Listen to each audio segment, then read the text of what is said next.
Suara itu memanggil namaku, jelas, pelan, dekat sekali di belakang telingaku. Turun sekarang. Aku langsung menoleh. Tidak ada siapa-siapa. Padahal 5 menit sebelumnya, aku melihat sendiri semua temanku sudah turun lebih dulu dari puncak. Aku berdiri sendirian di atas batu besar dekat tugu puncak Gunung Lawu. Angin dingin menusuk jaket, kabut mulai turun perlahan. Menutup pandangan ke arah jalur. Aku cek jam, 16.47 sore. Seharusnya aku sudah ikut turun. Tapi aku sengaja tinggal sebentar, cuma mau ambil foto terakhir. Dan suara itu memanggil lagi.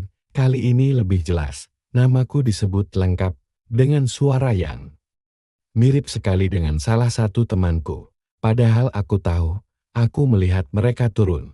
Kalau mereka sudah turun, siapa yang berdiri tepat di belakangku barusan? Awalnya pendakian kami benar-benar terasa biasa saja, seperti pendakian-pendakian sebelumnya. Kami berangkat dari Base Camp Temoro Kandang pagi-pagi sekali. Udara masih dingin, tapi segar, langit cerah tanpa awan tebal. Matahari baru muncul dari balik perbukitan, dan suasana di parkiran Base Camp cukup ramai karena memang akhir pekan. Banyak pendaki lain bersiap dengan tas besar.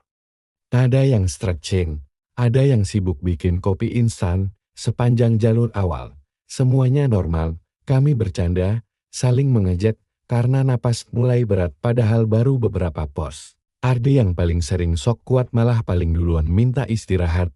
Kami foto-foto di papan penunjuk pos, bikin video singkat buat konten, dan sempat berhenti lama di pos 3 buat makan bekal. Bahkan waktu itu, aku merasa pendakian ini bakal jadi salah satu yang paling santai. Tetapi ada satu momen kecil yang sebenarnya mulai menggangguku. Itu terjadi menjelang puncak. Awalnya angin bertiup cukup kencang, sampai-sampai kami harus menutup kepala dengan buff karena debu tipis beterbangan. Suara dedaunan kering bergesek, ranting-ranting kecil bergerak, dan sesekali terdengar suara burung yang terbang menjauh saat kami lewat. Lalu tiba-tiba, angin itu berhenti, bukan melemah, tapi berhenti total. Seperti ada yang menekan tombol mute pada alam, daun-daun yang tadi bergerak mendadak diam, ranting tak lagi bergetar, bahkan suara langkah pendaki lain yang tadi terdengar samar di belakang kami mendadak hilang, jalur yang tadi terasa hidup berubah jadi terlalu sunyi. Temanku sempat menoleh ke kanan kiri, lalu berkata pelan, "Kok sepi banget ya?" Nada suaranya bukan bercanda. Aku tertawa kecil untuk mencairkan suasana. Bilang mungkin rombongan lain tertinggal atau memilih istirahat. Tapi jujur, di dalam hati, ada rasa aneh yang sulit dijelaskan. Bulu kuduku berdiri tanpa alasan jelas, seperti ada sesuatu yang memperhatikan. Tapi tidak terlihat. Kami lanjut jalan, langkah terasa lebih berat. Padahal medan tidak terlalu curam. Entah kenapa, suasana terasa menekan, seolah udara di sekitar lebih tebal. Saat akhirnya sampai di puncak, kabut mulai turun pelan, tipis, tapi cukup untuk membuat jarak pandang sedikit memudar. Kabut itu tidak bergerak seperti kabut biasa yang ditiup angin, ia seperti muncul dari tanah. Perlahan naik dan menyebar. Aku berdiri diam beberapa detik, mencoba merasakan sekitar, dan saat itulah aku mencium bau yang aneh. Bukan bau tanah basah, bukan bau asap pendaki lain.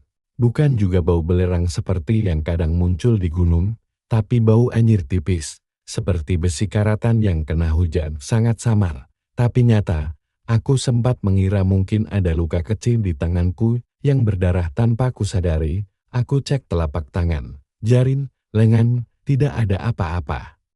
Bau itu tetap ada, datangnya tidak jelas dari mana. Teman-temanku sibuk foto dan tertawa, tapi entah kenapa suara mereka terdengar seperti lebih jauh dari biasanya, padahal jarak kami dekat. Seolah-olah ada lapisan tak terlihat yang memisahkan suara mereka dariku. Kami ambil foto bersama.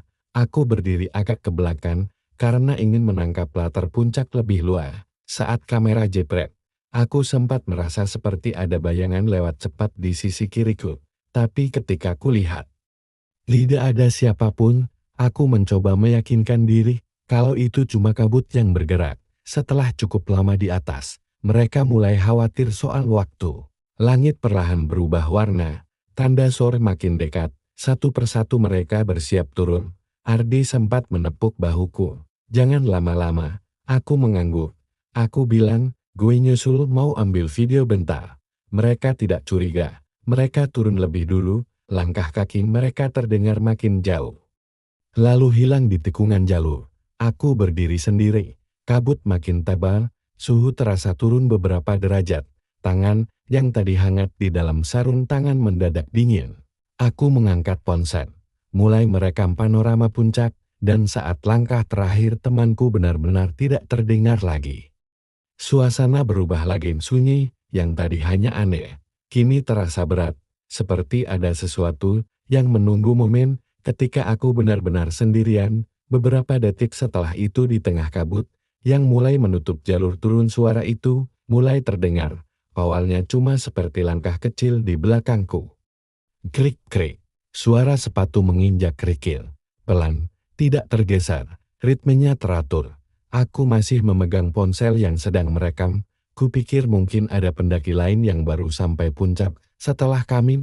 Wajar saja, hari itu memang cukup ramai, jadi aku menoleh santai. Bahkan setengah berharap ada orang supaya suasana tidak terasa terlalu sepi, tapi kosong. Tidak ada siapapun. Kabut yang tadi tipis, sekarang mulai menebal, perlahan tapi pasti. Jalur yang tadi masih terlihat jelas mulai samar, seperti ditelan asap putih yang bergerak pelan dari tanah. Aku berdiri diam beberapa detik, mencoba memastikan tadi tidak salah dengar. Mungkin cuma batu kecil yang jatuh, karena angin. Tapi angin tidak ada, benar-benar tidak ada. Daun kering di tanah, tidak bergerak. Rumput liar di sekitar batu puncak, berdiri diam. Bahkan suara gesekan jaketku sendiri, terdengar terlalu jelas di telingaku. Lalu suhu turun. Mendadak, tadi masih dingin biasa khas gunung sore hari. Sekarang berubah jadi dingin, yang menusuk sampai ke dalam tulang. Tanganku yang tadinya stabil mendadak gemetar halus. Aku bahkan bisa melihat uap napasku lebih tebal dari sebelumnya. Aku tarik napas panjang untuk menenangkan diri, dan di saat itulah aku menyadari sesuatu. Ada hembusan lain, bukan napasku. Di sisi kanan telingaku terasa ada udara hangat yang keluar masuk pelan. Seperti seseorang berdiri sangat dekat di belakangku dan sedang bernapas tenang. Hangat sangat kontras dengan udara sekitar yang membeku. Aku membeku, tubuhku kaku. Refleks aku melangkah cepat ke depan sambil menoleh ke belakang, kosong, hanya kabut dan batu-batu puncak. Tapi sensasi hangat itu masih terasa beberapa detik di telingaku. Jantungku mulai berdetak lebih cepat. Aku mencoba berpikir logis, mungkin hanya perubahan suhu mendadak yang membuat sarafku sensitif, mungkin sugesti, karena tadi suasana terlalu hening. Aku meraih tas, kupasang dengan cepat di punggung. Niatku berubah. Aku tidak jadi merekam apapun. Aku ingin segera turun menyusul teman-temanku. Baru 2 langkah aku berjalan menuju jalur turun. Krik. Langkah itu terdengar lagi. Tepat setelah kakiku menginjak kerikil, aku berhenti. Suara itu ikut berhenti. Aku berdiri diam, menahan napas. Sunyi. Aku melangkah lagi. Krik. Suara itu mengikuti. Ritmenya sama dengan langkahku. Satu langkah dia, persis di belakangku. Jaraknya terasa sangat dekat, seperti hanya terpaut 1 langkah. Kalau aku berhenti mendadak, rasanya aku bisa bertabrakan dengan sesuatu yang tidak terlihat. Keringat dingin mulai muncul di tengkukku. Padahal suhu sangat dingin, aku tidak berani menoleh lagi. Aku mencoba berjalan lebih cepat. Langkah itu ikut cepat, aku memperlambat, dia ikut pelan. Seolah-olah sedang bermain, seolah ingin menunjukkan kalau aku tidak sendirian. Jalur turun mulai tertutup kabut. Batu-batu terlihat samar. Aku harus lebih fokus agar tidak terpeleset. Tapi suara itu membuat konsentrasiku pecah. Aku berhenti lagi. Kali ini lebih lama. Detak jantungku terdengar jelas di telinga sendiri. Tidak ada suara, tidak ada langkah. Hanya sunyi yang terlalu berat. Aku hitung sampai 3 dalam hati. 1, 2, 3. Aku menoleh cepat, kosong. Tidak ada siapapun, tidak ada bayangan, tidak ada siluet manusia. Tapi bau itu. Bau anyir yang tadi samar sekarang jauh lebih kuat, seperti besi karatan yang baru digosok. seperti darah yang terkena udara lembab. Baunya datang dari belakangku, atau mungkin dari sekelilingku. Aku tidak bisa memastikan. Perutku mulai terasa tidak enak, bukan mual karena capek, tapi mual karena takut. Kabut semakin rapat, jarak pandang mungkin tinggal 3 atau 4 meter. Di dunia terasa mengecil hanya sejauh pandanganku. Aku mencoba menenangkan diri dengan berpikir sederhana. Mungkin ada pendaki lain yang sengaja diam, mungkin hanya gema langkahku sendiri yang terdengar berbeda karena kabut dan batuan. Tapi satu hal membuatku tidak bisa lagi menganggap ini kebetulan. Ketika aku melangkah lagi, suara itu tidak lagi tepat mengikuti. Kali ini terdengar lebih dekat, seolah-olah tepat di belakang telapak kakiku, dan di sela suara kerikil yang terinjak. Aku yakin mendengar satu hal tambahan. Bukan langkah, tapi seperti gesekan pelan, seperti sesuatu yang diseret di tanah. Aku berhenti lagi, suara itu berhenti, sunyi kembali turun seperti selimut tebal. Aku berdiri di tengah jalur puncak Gunung Lawu yang tertutup kabut, sendirian, dengan bau anjir yang semakin kuat dan sensasi seolah ada sesuatu berdiri hanya sejengkal di belakangku, dan untuk pertama kalinya sejak tadi. Aku benar-benar yakin, ini bukan sugesti. Aku mempercepat langkah, tanpa berani melihat ke belakang lagi. Jalur mulai menurun, dan tanahnya lebih licin, karena lembab. Kerikil-kerikil kecil, mudah bergeser setiap kali ku pijak. Biasanya aku cukup santai melewati bagian seperti ini. Tapi kali ini, pikiranku tidak fokus. Setiap suara kecil terasa berlebihan, setiap gesekan sepatu dengan tanah seperti terdengar 2 kali. Kabut semakin tebal. Jarak pandang paling jauh mungkin hanya 5 meter. Setelah itu semuanya putih keabu-abuan. Jalur di depanku seperti muncul dan hilang di dalam kabut. Batu-batu besar terlihat seperti siluet aneh yang berubah bentuk ketika aku bergerak. Aku mencoba menenangkan diri dengan mengatur napas, tarik buang. Tapi napasku terdengar terlalu keras di telingaku sendiri. Dan di tengah suara napas yang memburu itu, tiba-tiba terdengar sesuatu yang membuat langkahku melambat. Suara bisikan, pelan sekali. Awalnya kupikir itu hanya desiran kabut yang tertiup angin tipis, tapi tidak ada angin, dan bisikan itu punya ritme, seperti orang berbicara sangat dekat. Tapi ditahan, aku berhenti, bisikan itu tidak berhenti, justru semakin jelas. Bukan satu suara, lebih dari satu, tumpang tindih. Ada yang berat dan serak, seperti orang tua yang berbicara pelan. Ada yang tipis dan ringan, seperti suara anak kecil yang sedang membisikkan rahasia, dan di antara suara-suara itu, aku mendengar namaku disebut. Jelas, perlahan, berulang-ulang, aku merasakan dada sesak, jantungku berdetak cepat, tidak teratur. Lenganku mulai dingin, dan berkeringat dalam waktu yang sama, udah turun. Jangan di situ. Kembali. Kalimatnya terpotong-potong, tidak pernah utuh, seolah mereka berbicara bersamaan, tapi tidak saling menunggu.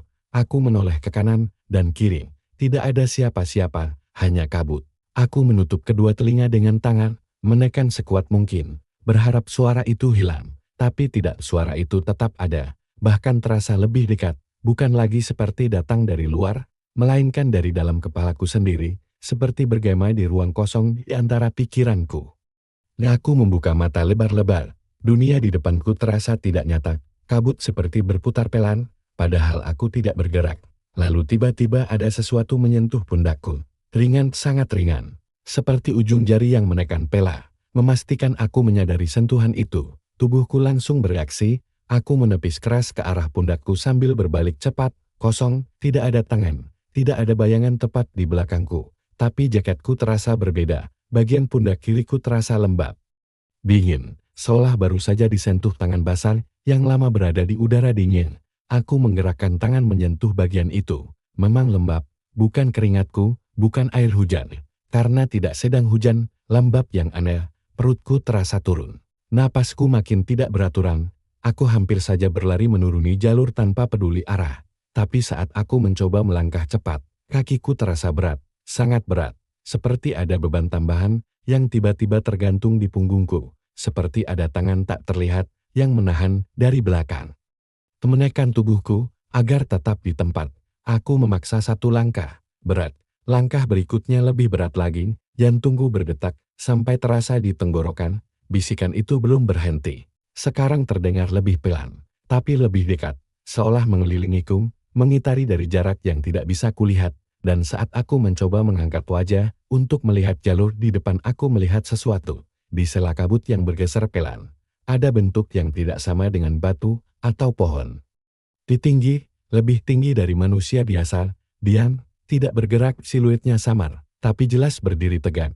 Tidak ada suara langkah darinya, tidak ada gerakan, hanya berdiri, menghadap ke arahku. Aku tidak bisa melihat wajahnya, kabut menutup bagian atasnya, tapi aku tahu arah hadapnya, langsung ke aku.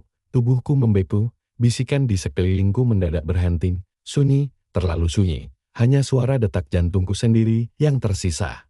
Sosok itu tetap diam, tidak maju, tidak mundur, hanya berdiri di jarak sekitar 5 meter, setengah tertelan kabut, seolah menunggu sesuatu. Dan di detik itu, untuk pertama kalinya, aku merasa bukan hanya diikuti, tapi sedang diawasi, sangat dekat. Bayangan itu berdiri sekitar 10 meter di depanku, jaraknya tidak terlalu jauh, tapi kabut yang menggantung di antara kami membuatnya terlihat seperti potongan gambar yang tidak sempurna. Tinggi. Terlalu tinggi untuk ukuran manusia biasa. Tubuhnya kurus memanjang, seperti bayangan yang tertarik ke atas. Rambutnya terlihat menjuntai, gelap, tapi tidak jelas di mana ujungnya, karena tertelan putihnya kabut. Aku membeku, kakiku terasa menancap di tanah berbatu, napasku tertahan di dada. Aku mencoba berkedip beberapa kali, berharap bentuk itu berubah menjadi batu, atau pohon yang salah kulihat. Tapi tidak, bentuknya tetap di sana, tegak, diam, menghadap lurus ke arahku. Aku tidak bisa memastikan itu manusia atau bukan. Tidak ada suara dari sosok itu.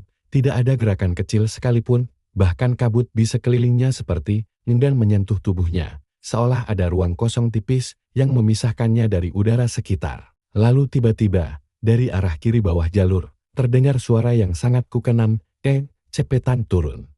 Itu suara Arde, nada suaranya persis. Intonasinya sama seperti saat dia menyuruhku buru-buru tadi. Dadaku langsung terasa sedikit lega, logikaku mencoba mengambil alih rasa takut.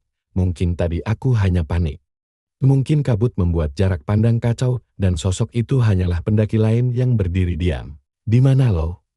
teriakku. Suaraku terdengar serak dan lebih kecil dari yang kuharapkan. Tidak ada jawaban, hanya kabut yang bergeser pelan. Bayangan di depanku bergerak sedikit, pelan sekali. Bukan seperti orang melangkah, tidak ada gerakan kaki yang jelas, tubuhnya seperti bergeser.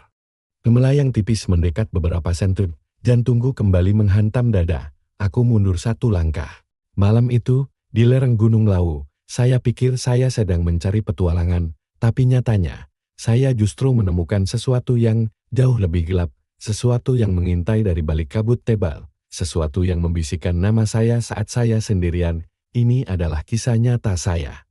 Sebuah perjalanan yang mengubah cara saya memandang dunia, dan mungkin akan mengubah cara Anda juga. Nama saya Rian. Sejak kecil, gunung selalu menjadi panggilan jiwa. Suara angin, aroma pinus, dan tantangan menaklukkan puncak adalah candu bagi saya. Gunung Lawu, dengan segala legenda dan keindahannya, sudah lama masuk dalam daftar impian. Akhirnya, setelah berbulan-bulan persiapan, saya memutuskan untuk berangkat sendirian. Mungkin itu adalah kesalahan pertama saya.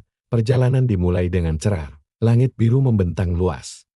Dan semangat saya membara. Pos demi pos saya lewati dengan mudah. Saya bertemu beberapa pendaki lain. Kami saling sapa, berbagi cerita, lalu melanjutkan perjalanan masing-masing. Semuanya terasa normal, bahkan sempurna, hingga senja mulai turun di pos 4. Saat itulah kabut mulai datang, bukan kabut biasa yang lembut, tapi kabut tebal yang seolah hidup, merayap menutupi semua pemandangan. Jarak pandang saya menyusut drastis, hanya beberapa meter di depan, suhu turun dengan cepat, menusuk hingga ke tulang.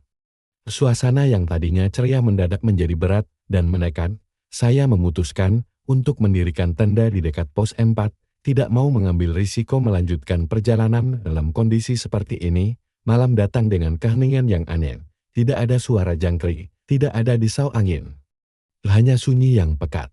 Saya mencoba tidur, tapi mata saya enggan terpejam.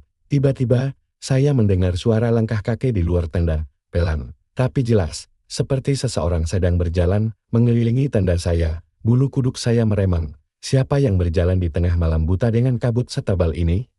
Saya menahan napas, mencoba meyakinkan diri bahwa itu hanya suara binatang, tapi langkah itu terdengar terlalu ritmis, terlalu manusiawi. Lalu, langkah itu berhenti, tepat di depan pintu tenda saya. Jantung saya berdebar kencang, seolah ingin melompat keluar dari dada. Saya membeku. Tidak berani bergerak. Keheningan kembali menyelimuti, lebih menakutkan dari sebelumnya. Beberapa menit kemudian, yang terasa seperti selamanya, saya mendengar suara bisikan, tepat di samping telinga saya. Dari luar tenda, suara itu lirih, serak, dan dingin. Ulang, hanya satu kata. Tapi cukup untuk membuat darah saya membeku. Saya menutup mata rapat-rapat, berdoa dalam hati, suara siapa itu? Bagaimana bisa ada orang di luar sana?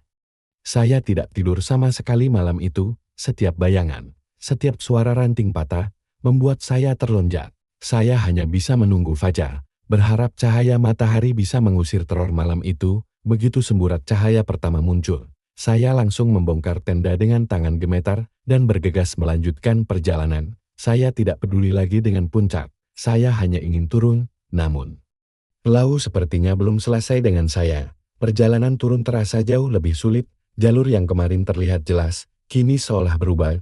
Saya merasa seperti berputar-putar di tempat yang sama, kabut masih enggan pergi, membuat saya kehilangan arah. Kepanikan mulai merayap, saya memeriksa kompas, peta GPS di ponsel saya, semua menunjukkan saya berada di jalur yang benar. Tapi intuisi saya mengatakan, sebaliknya, saat itulah, saya melihatnya, di kejauhan, di antara pepohonan yang remang-remang oleh kabut, berdiri sesosok bayangan.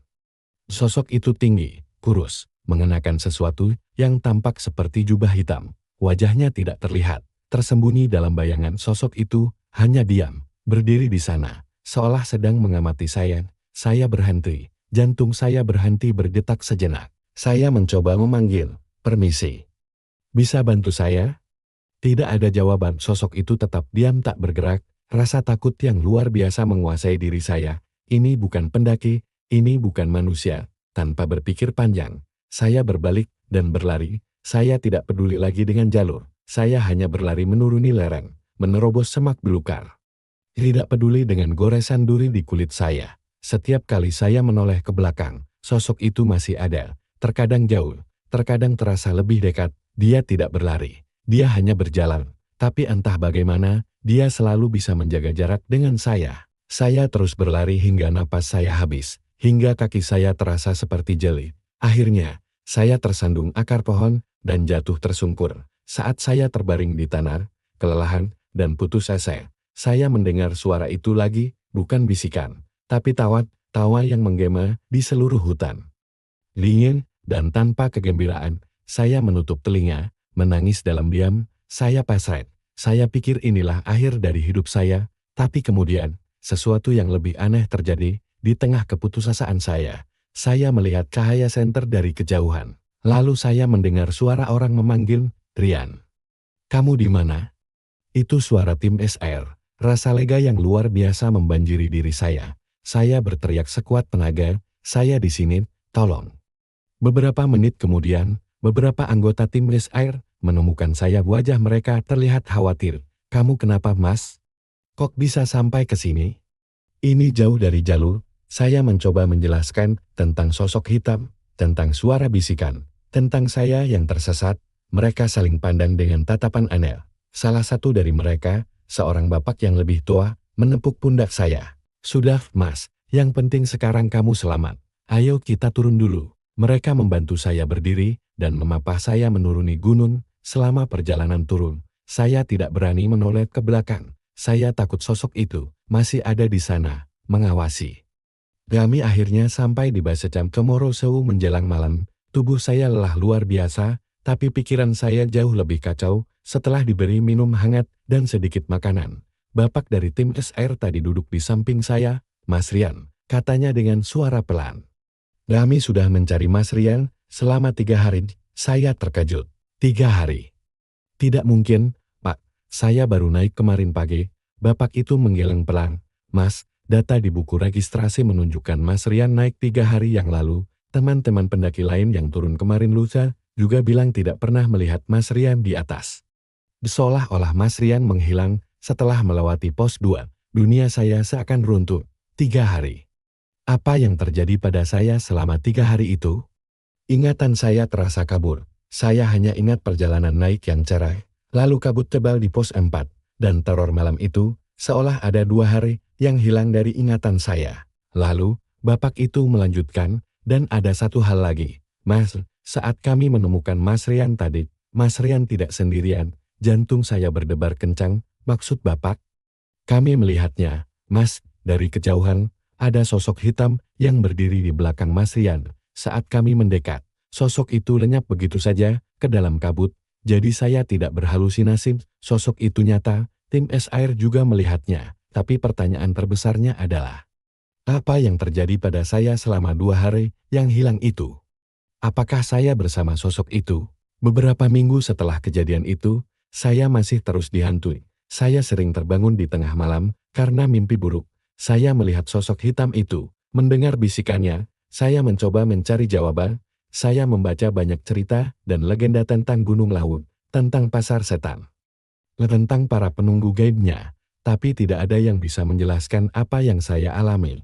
Sampai suatu hari, saya memberanikan diri untuk kembali, bukan untuk mendaki, tapi untuk mencari jawaban. Saya pergi ke sebuah desa di kaki gunung dan bertemu dengan seorang sesepuh yang dikenal memahami hal-hal spiritual. Saya menceritakan semua pengalaman saya, kakek itu mendengarkan dengan saksama. Matanya yang teduh menatap saya dalam-dalam. Setelah saya selesai bercerita, dia menghela napas panjang. Nak, katanya, kamu sudah masuk ke alam mereka. Waktu di sana berjalan berbeda, 3 harimu di dunia nyata, mungkin hanya terasa semalam bagimu di sana. Sosok yang kamu lihat itu adalah penjaga perbatasan, dia tidak berniat jahat, dia hanya menemani mereka yang tersesat, memastikan mereka tidak melewati batas lebih jauh. Tapi kenapa saya? Tanya sayang, terkadang bukan kita yang memilih mereka, tapi mereka yang memilih kita. Mungkin ada sesuatu dalam dirimu yang menarik perhatian mereka, atau mungkin kamu hanya berada di waktu dan tempat yang salah. Penjelasan itu tidak memberikan jawaban pasti, tapi entah kenapa, itu memberikan saya sedikit ketenangan. Sosok itu bukan hantu jahat yang ingin mencelakai saya, melainkan sesuatu yang jauh lebih kuno dan kompleks. Sejak saat itu, saya tidak pernah lagi mendaki sendirian. Pengalaman di Lawu mengajarkan saya pelajaran berharga tentang kerendahan hati, bahwa di alam liar, kita bukan hanya berhadapan dengan cuaca atau medan yang sulit, tapi juga dengan dunia lain yang tak kasat mata, yang hidup berdampingan dengan kita. Mungkin Anda tidak percaya dengan cerita saya, mungkin Anda akan bilang itu hanya halusinasi karena hipoksia atau kelelahan. Saya pun sempat berpikir begitu, tapi tatapan mata tim SAR yang juga melihat sosok itu, dan 2 hari yang hilang dari hidup saya, adalah bukti yang tidak bisa saya sangkal. Gunung Lawu tetap indah di mata saya, tapi kini keindahannya dibalut dengan rasa hormat dan sedikit rasa takut di balik kabutnya yang misterius. Ia menyimpan rahasia yang mungkin tidak akan pernah bisa kita pahami sepenuhnya, dan terkadang ada baiknya beberapa rahasia tetap menjadi rahasia. Terima kasih sudah mendengarkan cerita saya. Jika Anda seorang pendaki, tetaplah waspada, hormati alam, dan jangan pernah meremehkan kekuatan yang ada di dalamnya. Sampai jumpa di cerita berikutnya.